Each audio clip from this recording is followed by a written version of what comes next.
think it's important to note that this video is mostly an audio listen, so you don't need to watch at all. Put your phone down, sit back, relax, and enjoy the show. What's up, Smilers? Welcome to a brand new episode of Rails and Rivalries. What's the laughing about? Wait.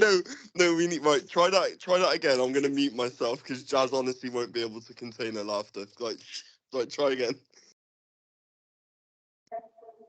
What's up, Smilers? Today you're here for another episode of Rails and Rivalries, where we discuss whether a roller coaster is on the edge of being the best or on the edge of being demolished. Today we've got the Smiler and Hyperia. My co-hosts joining me today are Luweepoo and Daniel Bannon. Say hi, guys. Hi guys! Hello everyone, we're here on Rails and Rivalries. And yeah, so much rail and rivalry. So Dan is on Team Hyperia. Yep, Team Hyperia, way better than the Smiler.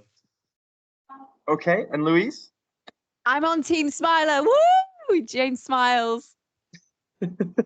Yeah, James smiles. What's up, Smilers? Oh, and we've also got Jazz. I completely almost forgot. How did I forget? You're also joining us, and you're going to be on Team Smiler! Good choice. Well, Wrong, this is something Daniel. different. This is something different. I've never done a podcast with this many people. The only people I've done podcasts with before is Dan, and that was nice and straightforward because it was just a two-way conversation. I did So it's ask to join. Yeah, it's going to be a little bit of a learning curve how to talk this many ways, but I'm sure we'll figure it out. Can you guys do some talking now? Yeah. So basically, this is a series called Rails and Rivalries, and basically we get two roller coasters, and one goes up against the other, and basically there's a few different categories, and we basically just have a conversation about who we think is the best, and then at the end, you guys can decide who wins. Obviously, I'm going to win this time because objectively, Hyperia is a better coaster than Smiler. Well, Dan, you're going to be able to explain those objectives in a nice detailed format. So thank you. Yeah, I'm on Team Frontal Lobe Has Developed, which is also known as the Smiler team. And I'm just so excited to be representing James Smiles' branding, which he came up with before the Smiler did. Yeah. So I'm just really excited to be on this team. Thank you, James. No problem. Thank you for joining. I think you're going to add a little bit of magic to this podcast. Dan, I just wanted to start by saying something about Hyperia. It kind of reminds me, the fandom that you have for it, of those children that change which football team is their favorite every time the football team starts doing better. What do they call them? Glory hunters? I think that might be a term used for people who are now obsessed with Hyperia, to be honest. Just because it's the newest thing doesn't necessarily make it the greatest. And that's why I'd like to start with a segment called Storyline. So Dan, if you don't mind taking away why you think the storyline for Hyperia is class. Okay, first of all, I'd like to say thank you to my esteemed peers for taking the time out of their busy schedules to discuss the all-important matter that is Hyperia versus the Smiler. Now, a common misconception about Hyperia is that it has no extensive story, but I see an obvious and flaw in the general consensus's views. You see, Hyperia is a metaphor for the trials and tribulations of everyday life. And we can see that in the narrative following the deserted goddess who overcame her fears and found solace in her flight from captivity.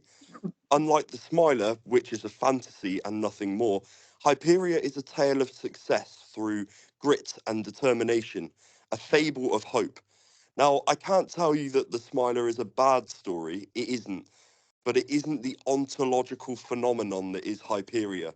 You, me, we have all been through times of hardship, and like Hyperia, we aim to rise and soar through it, and ultimately we forge our wings and find our fearless to escape the shores of torment and one day to see a brighter day. Thank you. Yeah, can I actually agree with you there, Dan, that I think it is very similar to life, full of disappointment and an abrupt ending into a cargo container. Yeah, Real. I'm going to back Louise on that. I think what you had to do there was create so much out of a shell, because that's all it is. It's just a shell. So you had to You're adding your own bits in there that they've never actually said. Yeah. No, it is no right. Cite me here. It is fact that the storyline behind Hyperia is that Hyperia, who's a goddess, was trapped on an island and she had fear of height and she wasn't able to get away from the island that she was captivated on, so she forged wings and flew away from it. She's a goddess with a fear of height. Yeah, big time. She did not like it. All right. Well, I haven't got really anything to add to what you've just said, but if Jazz wants to, that would be cool. I just think that whole speech was a bit silly, to be honest. Whoa. You tried to fluff this amazing story out of nothing, and it didn't work. Well, what impact does that story have on me is what I would ask. So even when you told it then in such a tall way, let's say, pun intended,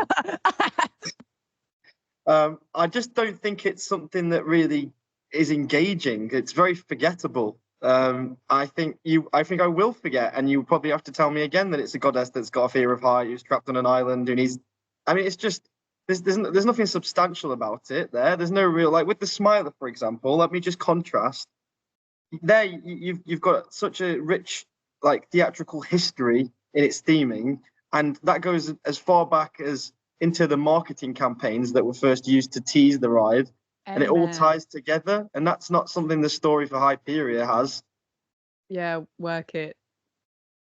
I'm gonna have to expand there as well. Like, if we're going to compare storylines and we're talking about actual real life relatability, having a sort of government controlling people type of theming is almost a bit close to home. That the Smiler has this extra level of sinister amongst it, and even just the fact that it's sunken, everything about the Smiler ties into its storyline, and I think it's so clever. It's even got a halfway point that's deliberate and not just a break section on an uphill section.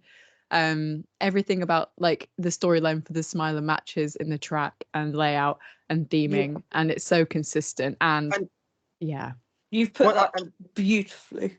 Thank you. And to piggyback off the back of that, just to expand even more, which is something I doubt Dan could do on his own story. Let me just say this. I mean, the storyline to the Smiler is central to the whole experience. So they need to be together. The story and the ride have to be together, which is what makes it great. The ride's concept is based on normalizing, which is a fictional process of brainwashing people. And the idea plays out in everything from the ride's branding to its eerie catchphrase, and also presents the idea that the Smiler is a machine designed to control the masses. So it's like you're part of a big, sinister process. You're not just a passenger, you are the experiment. And that's how the story and the area makes you feel and is designed to make you feel. And it's so clever that the thing that it suggests the government's trying to get you to do, which is smile, is often something that actually you can't control, but actually do coming off a Smiler. Whereas I'm not yet to walk off Hyperia and start floating up into the sky. Yeah. Maybe you'd like to say anything about the storyline for Hyperia, Dan? What it lacks in storyline and theming, it more than makes up for in the layout. So we'll go on to that later. Oh yeah. All right, we ready for the next segment? Nice. Yeah. Theming. Okay. Dan. I don't think you have a leg to stand. Okay. So the theming of this ride is simplistic. For the sole reason of that it is a contrast to the complex and extravagant layout of the ride. Reading off your own script. You can't theme a ride to the act of overcoming fears, but by finding your feeler. But sorry, you can't theme bear with me. You can't theme a ride to the act of overcoming your fears, but finding your fearless can only be described and themed to the best and what's famously best, gold. So that's it. So your argument for theming is gold. Yeah, it's gold because it's the best. You can't theme a ride to get in over your fears. No. Yeah. But I would say that you can. I think that's what Oblivion does. Bro. Anyway. Well. Oh, go on. No, you go first. I'm about to just sort of add into that as well. All part of the theming is that, like, I'm sure everyone who's listening can agree that we want even more roller coasters and rides at every park we go to, and therefore we want their success and profits to be really high in every ride. And a lot of that comes down to merch that they sell. And I'm not being funny, but I am not buying a foam set of wings from Hyperia's gift shop. And Why I not? would because I'm not a weeaboo. I mean, oh look. I know I'm on Team Smiler. No, that's not what I'm saying. I'm just saying I like the wings. I actually do like the wings. Yeah, because you're a weeaboo. Sorry, I know I'm Team Hyperia. But like Louise has a point. What she's getting at is the fact that, I mean, even in the Smilers branding and marketing, they did special shop videos for selling merchandise. So from a business perspective, it was hugely successful. Yeah. I mean, the God, Smiler reverses you the ridiculous. moment you step into the queue, right? When you're standing next to Hyperia, apart from looking at the ride, there's no immersion. You know, in the Smiler, you've got eerie flashing messages and images, like horrible, psychologically taxing audio. Take that how you will. And it's got an industrial design of track and queue areas that hints at something ominous. The only thing I would say is wrong with the Smilers theming is the station. And I'm not saying that it's bad. It's just, have you seen the concept art for how it was going to be? Yes. Yeah. I mean, it looked like it was going to be a much darker theme, especially something more like Saw, which I think I would have preferred. But my point, the reason why I'm bringing this up is because the Smiler doesn't, I mean, Hyperia doesn't even have like decent concept art. Look, when you're stood underneath the towering lift hill of Hyperia, and the only bit of theming that you can see is a VT video of Jack Silkstone getting onto the ride. It really gets you hyped up, you know. Uh-huh. That I have nothing else. I'm sorry. I will say though, actually, Hyperia's even just the name Hyperia is much better than the sort of pre-planned name of OMG that they were going to have. OMG the ride. Was it actually? Yeah. That's crazy. I didn't know about that. They got Love like Island the a ride. they got like But a I think they got like a marketing team on to try and like come up with names for it. And one of the ones that they gave was OMG the ride, and it was just like, oh god. Were they I Like, think, free? I think that's insane. I can't even I'm surprised they even got that far. But then, to be fair, they did design the logo to look like a park that would name a ride OMG. bro. They had to do something about sick, right? Yeah. But this is the problem. Let's get back to the theme in here. I think the reason why this Smiler has every right to outbeat this is because from all of its marketing campaigns to having a dedicated scare maze to having a fan base which is definitely a lot more into the ride than the fan base for Hyperia is. I mean, have you seen some of these Bro, people? have you seen Dominic Gardner? What, is he just wearing wings all the time? That guy has that guy is his whole life is dictated by Hyperia. And power to him. Power to him. Yeah, I mean, fair enough. Hopefully, he doesn't try to jump off of a cliff because he thinks he's found his fearless and can fly. But I think Let's not bring up people getting injured because of rides. Well, let's move on. Ride design. Ooh. Now, this Oh, one, by the way, I hate to shit on your parade, but you spelt theming wrong in the last slide. Theming. I was rushing. Okay, I didn't have time to check anything. Anyway, that's very Smiler of me because I'm a smiling advocate and therefore I've lost most of my consciousness, so we don't always get things correct. And one thing I'd like to mention about the theme, and just one last thing, is even the layout, because we're moving on to design, it segues quite nicely. The design itself of the roller coaster is made to make you feel small whilst you're underneath it in the queue line, which again adds to the theme. But All right, let's specifically talk about the design of the roller coasters, because I think this is where Hyperion might be able to gain some points back, but I don't think it's the best coaster still. Yeah. Okay, well, the thing is, I can gladly admit that despite my efforts, I think we can all agree that the Smiler probably has a more contingent and impressive storyline and theme. However, this is where Hyperia comes into its own, because the layout of the Smiler is impressive. It is very, very impressive. However, it is also not a shadow on what Hyperia offers to everyone. Because the thing is, the only thing that we've had that's of this scale in the UK is the big one, and I think we can all agree that is nothing to shout about. We've been inundated with the United States getting coasters that are just like setting the world on fire, an amazing sort of scale, amazing elements, speed, height, all of this. We've never had that. So to bring a coaster like Hyperia to the UK is it's next level. Now, the design of the ride, I think we only really need to talk about that first drop and the outer banked inversion. It's just next level. There's nothing in the UK that you can get like that. And I would rather take one outer banked inversion and a ridiculously tall sweeping hang time stall over every inversion on the Smiler. Okay, I've got a few points I want to say about that, but if I want to let Louise and Jazz have a chance to speak first. I do have a viewpoint on that, and it's like is two elements really all you've got to go on? Exactly. And you say about not having anything like this in the UK, but where are you finding in the world that's like Yes, go on, Jazz. Smiler?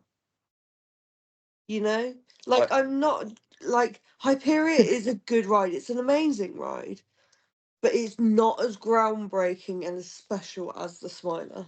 A coaster doesn't need to be groundbreaking and hold records to be a better coaster. But this is your only point. So what I'm saying, right, is although there are less elements on Hyperia, the elements that there are on Hyperia completely out contrast the elements on the Smiler. I would rather take two of Hyperia's elements than 14 of the Smiler's elements. What, just two good elements? 100%. That's all you're getting. Well, the two bunny hop hills in the Smiler gave me more airtime and freedom in my over-the-shoulder restraint than I ever felt on anything on Hyperia. Boom. Yeah. And let's just if we go piece by piece, right? So let's say track, like think about the cost of track and your time on the track. Even from the get-go on the Smiler, your first 15 seconds is way more exciting and thrilling than Hyperia. Because in Hyperia, you just awkwardly turn over to the side for God knows what reason. It's almost like they tried to use autocomplete on Roller Coaster Tycoon 3 and then just like, fuck it, that'll do. Not only does it do that for no reason, but it also turns you to face all the people watching and waiting in the crowd whilst you're being held in an uncomfortable position. Yeah. It's not just physically uncomfortable, it's sort of psychologically uncomfortable, and not in the way that Smile is aiming for. If the fear that they want me to conquer is social anxiety, then they're doing a good job. Yeah, I don't like kind of just do that British like half smile where you're like, yeah. Let's talk about those elements as well, Dan, that you mentioned, the two redeeming features of Hyperia. The problem with them is the weightlessness is the goal, and the weightlessness often means you don't feel anything. And I like to go on a roller coaster and feel the forces of a roller coaster. So therefore, with the Smiler, I think it's such a special opportunity that we have a roller coaster in the UK that, and this is often said, but it is completely incorrect. Just because the ride has so many inversions built into a compact layout doesn't make that a bad thing. I don't know why people have that look at the vision at all. It's actually an engineering marvel that they fit all of those inversions together, and relatively, in my opinion, they do blend into each other very smoothly. and I get excited about the second half, and I get excited about certain elements on it again and again and again. And when you ride it and you've queued up for much less time than you would for Hyperia, you're on the ride for longer as well. So you can enjoy more of those moments of airtime and more of those moments of but that's all relative, because when the Smiler first opened, the queues for that were absolutely ridiculous. But the ride was still longer. Yeah, I respect that, but you can't go off queue time of what Hyperia offers, because at the moment it's still the newest coaster in the UK. That's the only part of my statement that you can argue against. I would say that the Smiler wins this one as well. No, Yeah. I'm being out. I wish Scott was here. Anything else? Does anyone want to add anything else on design? No, I don't want to make Dan cry. Marketing. Yeah. Well, Daniel. How is Daniel right now? He's not doing too great. I'm sorry, Dan. I didn't want you to take this. I didn't want you to do this to yourself. But you've made your bed. The thing is, right, despite the fact that you have all made very, very valid points, my mind is still not changed. Yeah, but why? I think this is what we're trying to get from you. It's like, what is it that puts it that much further ahead? I'm waiting until the next one after marketing. Who wants to talk about marketing? I think this speaks for itself, honestly, James. I think this topic has been well and truly destroyed. Okay, well, James Smiles is the best marketing any roller coaster's ever had. Yeah. Ride experience. Oh, wait, Can we go back to design real quick? Sorry. Look at both coasters in their areas. Hyperia is large, and maybe we're not used to seeing that in the UK, which is what makes it really cool to some people. But the Smiler is absolutely stunning to look at. The thing looks like an art piece. It really does. I think it's ugly, just saying. Right, well. Hey guys, I know this isn't really related, but James said that we have to have our cameras off because it's not really his aesthetic. What? Well, no, that's not what I meant. I meant that on your podcast, the videos were different sizes. So, Dan, I thought you were going to lead on this one. I'd like them all to be the same size. Yeah. First of all, I don't know why. That's just how I am. That's why I haven't done anything on Planet Coaster, because I can't get it all to look right. Ride. I understand that obviously for some people it might be seen as uncomfortable, but there is a general theme among modern sort of coasters where sort of janky outer bank sort of moments are just a commonplace nowadays, and it just shows the sort of modernity of the ride and how sort of new it is, and how they're adopting new kind of transitions than they would have done maybe 10-15 years ago. So I don't have a problem with that. Now let's talk about the first sort of element of the ride, being the lift hill. The fact that they have that ridiculously intense kind of build up music playing as you go up the lift hill is a huge factor to the ride. Not just to someone who appreciates audio and things like that, but also to members of the general public who probably have never been on a ride that tall, climbing the lift hill and just hearing that sort of bassy kind of making your heart pump level of music. It just adds a level of sort of fear and sort of excitement to the ride. So that's my first point. The initial drop is quite frankly insane. You get flung Big one out did it first. The big one didn't do it first though. It did it in a very small increment. Yeah. Okay. But anyway, Hyperia, you get absolutely flown out of your seat. There is prolonged. I don't even know if you can call it airtime. It's more like forced hang time as you come down the drop. There's not a single coaster in the entirety of the UK that chucks you out of your seat as much as Hyperia's first drop. Mixing that with the incredibly comfy restraints, it's just such an amazing experience.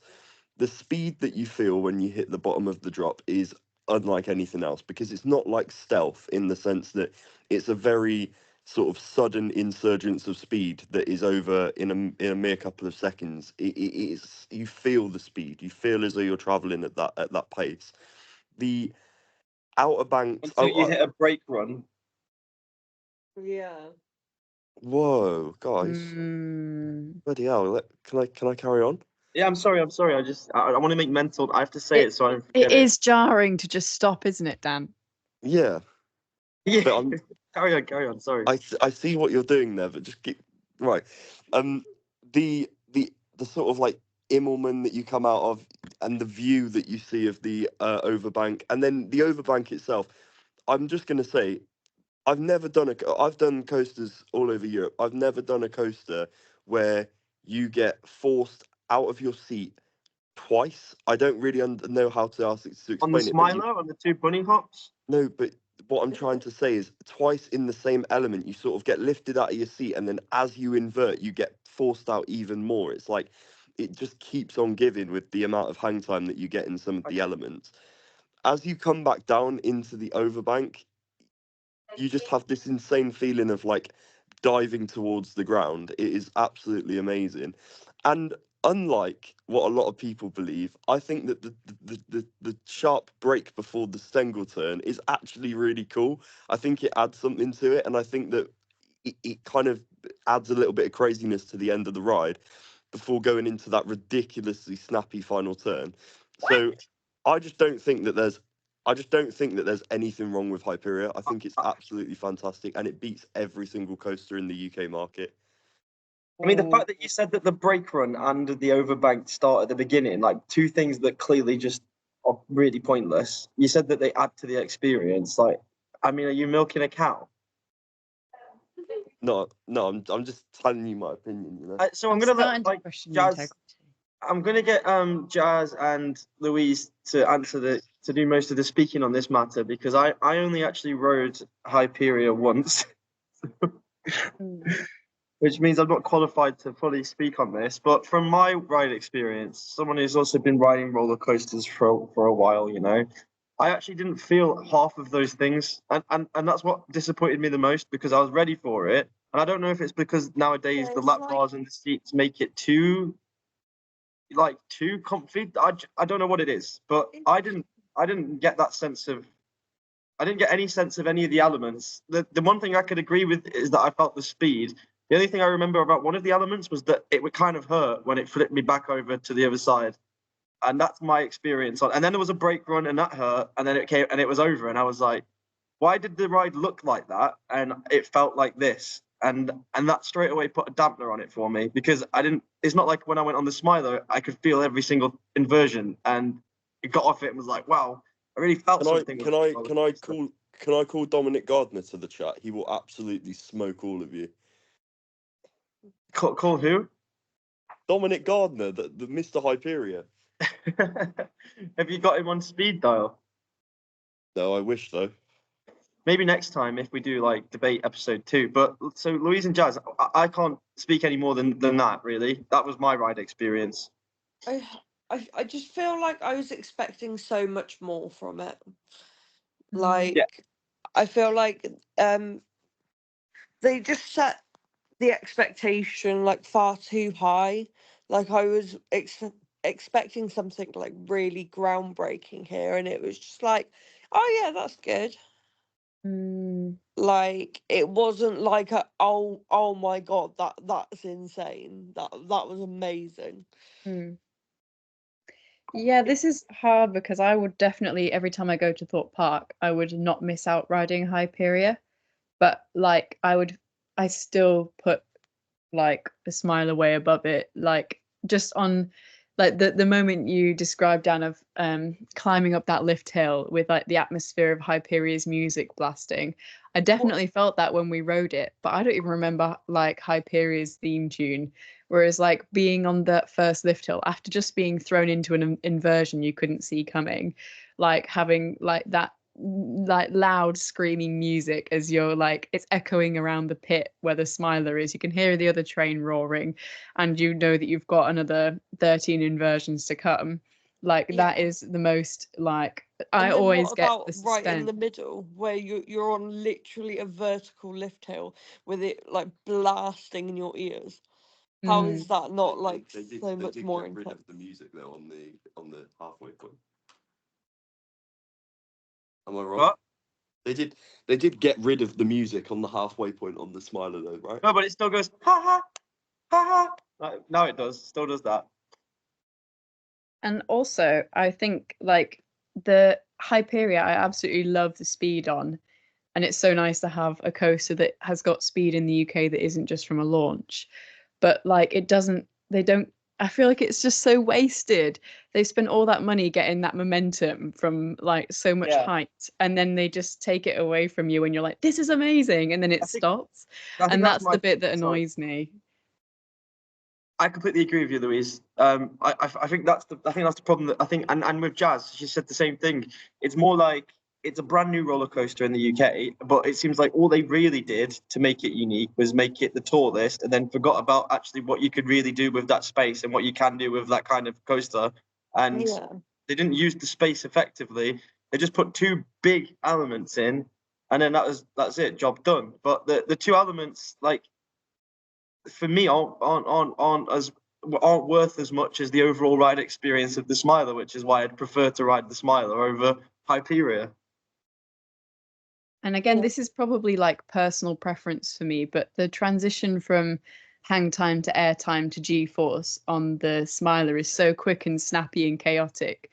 And I absolutely love that. Whereas like I guess it's all really like longed out where you got a lot of intensity from the like G-force in Hyperia, then suddenly a lot of hang time. And like I found that like really uncomfortable to ride. But again, that's probably a personal preference reason why I would definitely choose a Smiler. Dan, can I ask where your bedroom is in Thorpe Park? I haven't been there in a while. It's do you know like the wing over the Swarm? Mm. Do you Yeah, know like the actual like jet engine on yeah. under the wing? It's just a little. It's just a bed inside of that. Oh, isn't that where you? So isn't that where you me at Six lives as well? Yeah, we house share. Thought thought I heard some strange noises coming from that wing. But Yeah, like that's even even taking the Swarm into consideration, like I prefer the first drop on the Swarm than I do to Hyperia. I'm not gonna lie. I like how Oh it slowly tips you upside down and then you fall downwards. no. I do. I'm just guilty of it. you just Maybe I love need to being ride different, don't you, Hyperion James? more. Huh? You just love being different, don't you? I hate it when you say that because I'm not trying to be different. I have my preferences. Like I went on Hyperia and I was disappointed. I had no reason to not like Hyperia. If you say I like being different, the Smiler was not different. When I got into loving the Smiler, everybody else loved the Smiler. So it's not like I was trying to do something different. I think Hyperia is pretty lackluster. I think it could have been more, and that's what annoys me about it. Maybe that's it. I haven't quite found out what it is that annoys me about it yet, but it's got to be something like that. Like it doesn't match up to anywhere. Like my first ride on Shambhala. I know it's a completely Mm. different ride, but it's something that still stands out to me more. Like I remember it. I don't remember my ride on Hyperia, and that must be a problem. I remember mine. Just saying. Well, that's good. Maybe I, it's me problem. I don't know if it's like again, Dan can answer this one because he was with me on all the rides, but like I found Hyperia a bit rough. And I don't know if that's because we were on the rougher train or not, but that I also can altered my ride experience. I can admit that there is one train that is like completely no like shaking, like it's just glass smooth, and then the other train is a little bit jolty. I will admit that, but I'm going off the ride. I'm going off of it as if like it's the smooth train, which I know is like Mm. probably not a very good thing to go off, but you can only really judge a ride based on its kind of like prime, and I feel like Mhm. that's the way that I. Yeah, but it should be in Okay. its prime in every condition right now. It's brand new. Like, shouldn't all the Yeah. trains be smooth? And I think even though it's like the easiest thing to pick apart, I do think it's very valid that the coaster being so short. I think that is a major problem as well for me. I just I don't think that I don't know why that was Going part yeah, of but like that why it wasn't part of. Huh? going back to it being like going back to being like rough though, I I think some of the rides I've had on the Smiler are probably the roughest rides on a coaster I've ever had. Well, Like, yeah, What? now because it's aged. Yeah, but even then, I don't. I've never actually felt like the Smilers are rough, apart from on the back Mm. row. Maybe it's a little rough. yeah, I'm not just saying it because of this particular No, like debate. I'm I just saying like there are rides I've had on Smiler that have been rougher than rides I've had on like genuinely like even in like I Infusion and stuff. I do What? agree with you that the Smiler can be quite rough, but I think you really need to take in its age into account. Yeah, Like what I'm talking about is Hyperia is brand new, and it's already a bit like, oh, okay, that's a bit, rough. It shouldn't be. You said it's Else? in its prime. Why is Right. it not? and that is part of the ride experience, isn't it? But Yeah. yeah, I didn't think I found Hyperia rough. It was more the fact that I thought it was. I thought some of the way. for me personally, it wasn't. It was rough. It was just that the transitions between the elements and it like some of it just felt like too jarring. It was almost Yeah. like it was going too fast. It just wasn't fun. Like I didn't get to feel it. It was just very much like there's your neck gone, there's your Mm. spine gone. Like I have the same problem with stealth. You get to the end of the I don't know what it is about that ride, but you get to the end of the launch, and then it goes up. And as soon as it starts going, like when you get to that point where you hit the bottom of the launch, and then you start going up, it just breaks my spine, even if I'm sitting all the way back into my seat. Another Yeah, point as well is I love the trains in sorry, pardon me, carriages on the Smiler because it doesn't feel like there's ever a bad seat. Like I think when this is again probably personal preference, but when you've got a long carriage train, like there's a risk that you're going to get a seat where you're like slightly disappointed before you've even got on the ride. Whereas every time on the Smiler, I don't care where I sit. I feel like I have an equally good experience. Yeah, and front row on Smiler is insane. Like all the track in front of you, right there in front of you, insane. Mm. I don't know what else we can really add. I'm bitterly disappointed in each and every one of you. I think you should just give the Smiler the credit that it's due. Like overall, it's a fantastic ride experience, which delivers more than Hyperia does. I will just add, I after all is said and done, I do enjoy the Smiler. I think it is a good coaster. Yay! I think it is a good coaster, and I'll never say that it's not because it is one of my favourites. But I just think, in my own personal opinion, I just think that Hyperia is just a stronger coaster out of the two. I think if Thorpe Park didn't open Hyperia and they'd opened something like Voltron in a similar vein to the Smiler with lots of compact versions, that would be a better roller coaster than Hyperia. I'm just upset that they went down the route of building something big for the sake of it being big and didn't actually make didn't actually spend time thinking about a coaster layout that could have been really interesting and intricate and well themed. Because when you've Yeah. got roller coasters that are brand new coming out like Voltron, and then you Mm. compare that to Hyperia, it makes Hyperia look like it's 20 years in the past. So you talk about modernity by doing these little things or whatever. That's a load of rubbish. It's not modern. It's just doing the same thing coasters were trying to do 2 decades ago. Yeah. And ultimately, that's why I think the Smiler is a better roller coaster.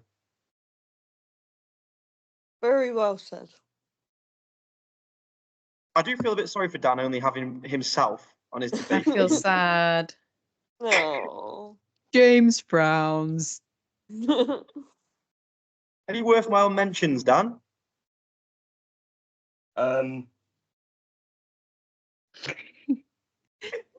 Dominic Gardner.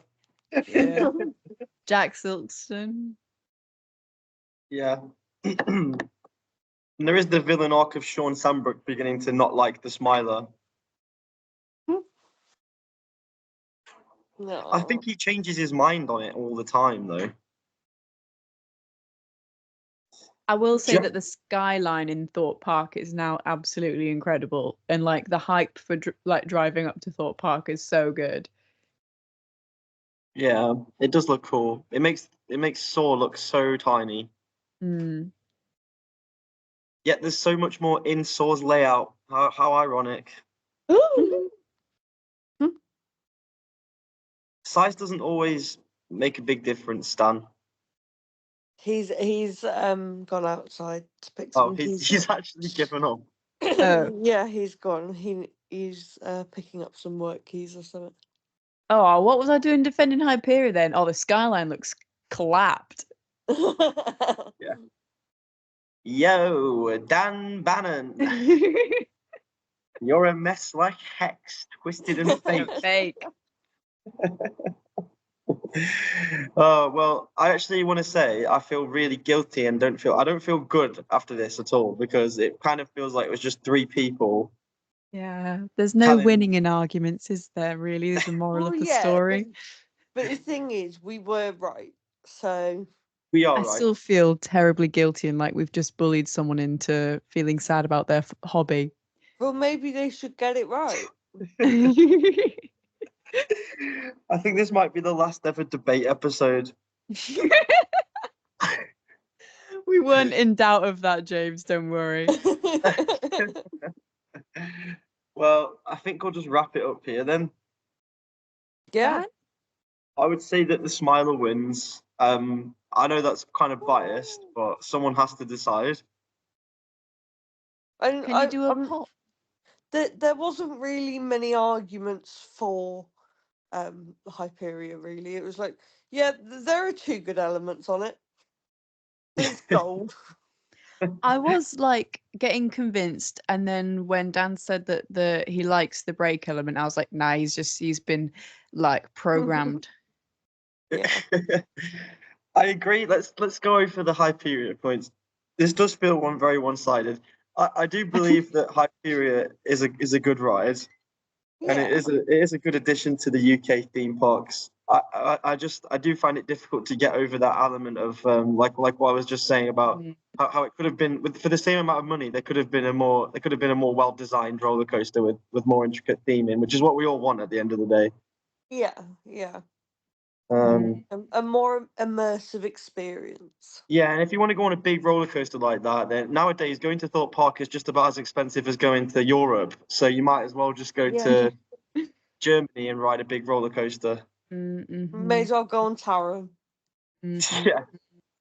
I was gonna say, how can he dare put Hyperia above Taron? I know. Honestly, it infuriates me. Wait, does Darren? Wait, does Dan Peria actually rate Hyperia as the best roller coaster that he's ever been on? Yeah. For real? So much bullshit. Well, then I don't take back anything I said. Well, no, exactly. You can understand why I'm just like, fuck him. Like, deluded Dan. Fair Let enough him that crumble. he likes it, but I just don't get. I don't get what I don't. I mean, he must have read a really. I mean, he just must get on it and feel amazing. So fair enough. He must have had brain damage from riding it too much. That would be Colossus that gives you brain damage. Oh yeah. Fucking hell. Sorry, Dan. I don't really think you've got brain damage. I think you're actually very clever. He's very clever. He is too clever. Anyway. I don't know how to end these things. Well, I've had an amazing time. Smile I feel always. guilty. I feel guilty as well. But smile always. See you next time, smilers. Bye. Bye, Smilers. Smile always. Smile always.